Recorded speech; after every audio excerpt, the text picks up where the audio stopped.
Hello guys, welcome back to our YouTube channel. నేను మీ Aviram. Good morning from Mehdipatnam. అంటే మెహందీపట్నం అయితే దాటేసినాం. సో మనమైతే నార్సింగ్ నుంచి అయితే కరీంనగర్ అయితే పోతున్నాం మన ప్యాషన్ ప్రో బండి మీద. ఇది వచ్చేసి ఓల్డ్, దాదాపు నాకన్నా పెద్దది. ఇది 2002లో ఏమో ఉన్నది బండి. ఇది ఎప్పటికైనా వస్తుంది. మంచి మైలేజ్ ఉంది, మంచి పికప్ ఉంది, మంచి గట్టి కండిషన్ ఉంది. మనకి నార్సింగ్ నుంచి వెళ్ళి కరీంనగర్ వచ్చేసి 185 కిలోమీటర్స్. ఇంకా లోకల్ నుంచి పోతున్నాం కాబట్టి మనం ఇంకొంచెం ఒక 10 కిలోమీటర్లు ఎక్స్ట్రా వేసుకున్నా కానీ అప్రాక్సిమేట్ రౌండ్ ఫిగర్ 200 అయితే అవుతుంది. ఇప్పుడైతే నేను మా ఫ్రెండ్ గారు అయితే పోతాను. డైరెక్ట్ తొందరగా అయితే పోతాం, ఎందుకంటే పొద్దున ఎగ్జాక్ట్ టైం వచ్చేసి 5:45 అవుతుంది. అంటే 5:45 అవుతుంది ప్రజెంట్ టైం అయితే. మనకేంటంటే పొద్దున ఏంటంటే ట్రాఫిక్ లేకుండా తొందర వెళ్ళిపోవచ్చు అనేసి మా బెస్ట్ థింగ్. మనం ప్రజెంట్ అయితే మనమైతే ప్రగతి భవన్ దగ్గర అయితే ఉన్నాము. అంటే కొంచెం లెఫ్ట్ తీసుకుంటానికి అదే వస్తుంది. లైటింగ్ మాత్రం జోరుదారు వస్తుంది. లోపల గుడి కూడా ఉందిరా, హనుమంతుంది. చూసినా లోపల గుడి కూడా ఉంది హనుమంతుది. ఇయ్యో లెఫ్ట్ సైడ్కి అయితే మనం ట్యాంక్ బండ్ చూస్తురు కదా, లెఫ్ట్ సైడ్కి అయితే ట్యాంక్ బండ్. సో సీదా దీని కింద నుంచి అయితే పోతాం మనమైతే. సో మనమైతే ఇప్పుడు అవుటర్ రింగ్ రోడ్ అయితే దాటేసి ఇప్పుడైతే ఇంకా 2.5 hours అయితే కరీంనగర్లో ఉంటాం.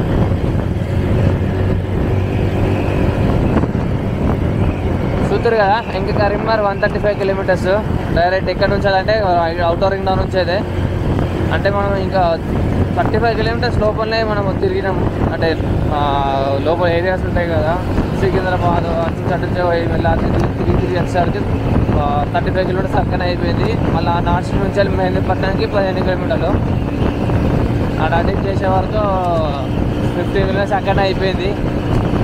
నేను ఆన్ స్టాప్ కొట్టుడే ఇంకా 2.5 hours అయితే ఇంటికాడ ఉంటాను. అంతే. వెదర్ చూసుకుంటే మాత్రం మస్తు ఉంది. ఆరామ్స్ చల్లగా వెళ్ళిపోవచ్చు. మొత్తం ఎటు చూసినా మబ్బే. కానీ ఏంటంటే భయం, వర్షం ఎక్కడ వస్తుందని అది ఒకటే చిన్న భయం తప్ప ఇంకేం లేదు. చూసుగా మొత్తం రోడ్లు అన్నీ ఖాళీగా ఉన్నాయి. 6:30 అవుతుంది టైము. ఈ టైంకి ఇంత ఖాళీగా ఉందంటే ఫస్ట్ టైం చూస్తున్నా. ఈ టైంకి అయితే ఫుల్ బిజీగా ఉంటాయి ఈ రూట్ అయితే. మనం ఇట్లనే మెల్ల పోతా అంటే మనం ఎగ్జాక్ట్ ఇంటికాడ 9:30 నుంచి 10 o'clock మధ్యలో అయితే ఇంటికాడ ఉంటాం. సో మనకైతే మన డెస్టినేషన్లో ఫస్ట్ టోల్గేట్ అయితే ఇది. ఇక్కడ నుంచి మన కరీంనగర్కి అయితే దాదాపు 75 కిలోమీటర్స్ అయితే ఉంది. నేను కెమెరా ఆఫ్ చేసేసిన. ఎక్కడ నుంచి అంటే దాదాపు ప్రజ్ఞాపూర్ అయితే దాటక ముందే కావచ్చు. అక్కడ నుంచి ఇక్కడికి దాదాపు 35 నుంచి 30 కిలోమీటర్స్ ఉంటాయి కావచ్చు ప్రజ్ఞాపూర్ నుంచి ఈ టోల్గేట్కి అయితే. మనకైతే టోల్ ట్యాక్స్ ఏమితే ఉండదు బైక్స్కి అయితే. ఓన్లీ ఫర్ 4 wheelers స్టార్ట్ అవుతుంది, కార్ నుంచి లారీ వరకు.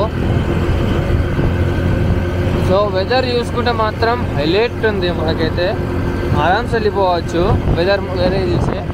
కానీ ఏంటంటే మధ్యలో వర్షాలు చినుకులు పడుతున్నాయి, కానీ వర్షం పడతలేదు అంతే. జస్ట్ చినుకులు పడుతున్నాయి అంతే. సో మనమైతే సిద్దిపేట్ బైపాస్ అయితే వచ్చేసినాం. ఎంత పెద్ద లారీ ఒకటి సామాన్ మోసుకుపోతుందో. ఓకే వామో ఇంత పెద్దది ఎందుకు ఈ సామె. బ్రో నువ్వు కొంచెం వెళ్ళిపో బ్రో, వెళ్ళిపోతుంది. ఇంత పెద్దగా ఉంది, గ్రాండ్ సైజ్ కన్నా పెద్దగా ఉంది, గ్రాండ్ మోసేది కాకుండా. సో మనమైతే ఇప్పుడు ప్రజెంట్ అయితే సిద్దిపేట్ బైపాస్ అయితే వెళ్తున్నాము. ఇదైతే సిద్దిపేట్ బైపాస్ బ్రిడ్జ్. ఇది ఎక్కేసినామంటే ఆరామ్స్ వెళ్ళిపోవచ్చు. మనకి ఇంకా దాదాపు సిద్దిపేట వచ్చిందంటే ఇంకా 70 to 65 కిలోమీటర్స్ అయితే తేడా ఉంటుంది కరీంనగర్కి. సో మనమైతే ఇంకా కరీంనగర్కి అయితే 35 కిలోమీటర్స్ అయితే దూరంలో ఉన్నాము. ఫుల్ వర్షం పడుతుంది. ఎందుకు కెమెరా వేసి పక్కా పెట్టేసిన. ఈవెన్ మొత్తం బండి, నా బ్యాగ్, మన డ్రెస్ అంతా నానింది. మొత్తం A to Z మొత్తం నానిపోయింది. ఫుల్ అంటే ఫుల్ వర్షం పడ్డది. ఈ బ్యాగ్లో అయితే ఆ కెమెరా అయితే పెట్టేసిన. సో మన ఇక లేట్ చేయకుండా తొందర పోతే అయిపోతుంది. ఎందుకంటే ఈ వర్షం కనుక కంటిన్యూ అయితే కనుక మన కరీంనగర్ పోయే వరకు చాలా కష్టమైతే బాగా లేట్ అవుతుంది. ఇక్కడ ఏదో సంథింగ్ యాక్సిడెంట్ అయినట్టున్నాయి కావచ్చు. ఇవన్నీ వెహికల్స్ అయితే ఆగినాయి, అంబులెన్స్ కూడా.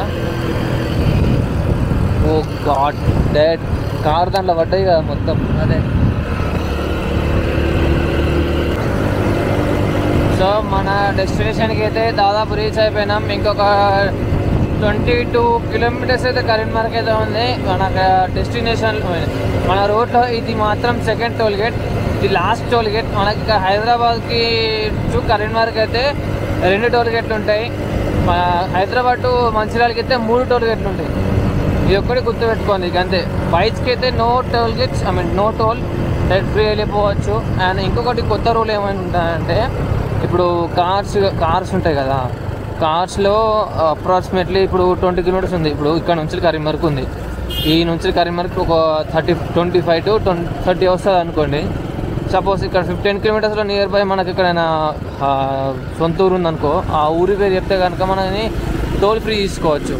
అంటే టోల్ కట్టకుండా డైరెక్ట్ వెళ్ళిపోవచ్చు వాళ్ళ ఊరి పేరు చెప్తే. అట్లా ఆ రూల్ కనుక ఎవరికైనా గుర్తుంటే కనుక ఒకసారి ట్రై చేయండి. ముంగడ ఒక బ్రిడ్జ్ వస్తుంది. ఈ బ్రిడ్జ్ ఏంటంటే కింద మీరు చూసుకుంటే ఒకప్పుడు ఫుల్ వాటర్ ఉంటుంది.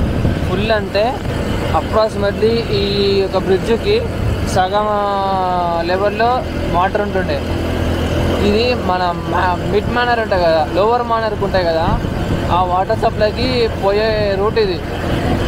ఒకప్పుడు నేను ఒక 2 years బ్యాక్ చూసినప్పుడు, 2 to 3 years బ్యాక్ చూసినప్పుడు ఎండాకాలం, వర్షాకాలం, చలికాలం అని తేడా లేకుండా ఫుల్ వాటర్ ఉంటుండే. కానీ ఇప్పుడు వాటర్ ఎందుకు ఉంటలేదో అర్థమైతే లేదు. అయితే ఇప్పుడే మావా నేను ఉస్లాపూర్ గారు దింపిన. ఇక నేనైతే సింగిల్కి అయితే పోతున్నా. నా తెలిసిన వాటికైతే నేను ఇంకొక 15 నిమిషాల వరకు ఇంట్లో ఉంటా. ఆల్మోస్ట్ నాకు 8:45 అవుతుంది. సో ఇంకొక ఇక్కడ నుంచి అయితే 15 to 12 కిలోమీటర్స్ అయితే తేడా ఉంటుంది కరీంనగర్కి. సో చూస్తారు కదా, అట్టకి ఎలాగైతే మార్నింగ్ 5 o'clock బయలుదేరితే, మార్నింగ్ 5:30కి అట్లా బయలుదేరితే ఎగ్జాక్ట్ టైం వచ్చేసి 8:50 అవుతుంది. సో వీడియో కనుక నచ్చితే లైక్, షేర్, సబ్స్క్రైబ్ మాత్రం మిస్ అవ్వకండి. నేను మీ అభిరామ్ నెక్స్ట్ బ్లాగ్లో వెళ్తాం.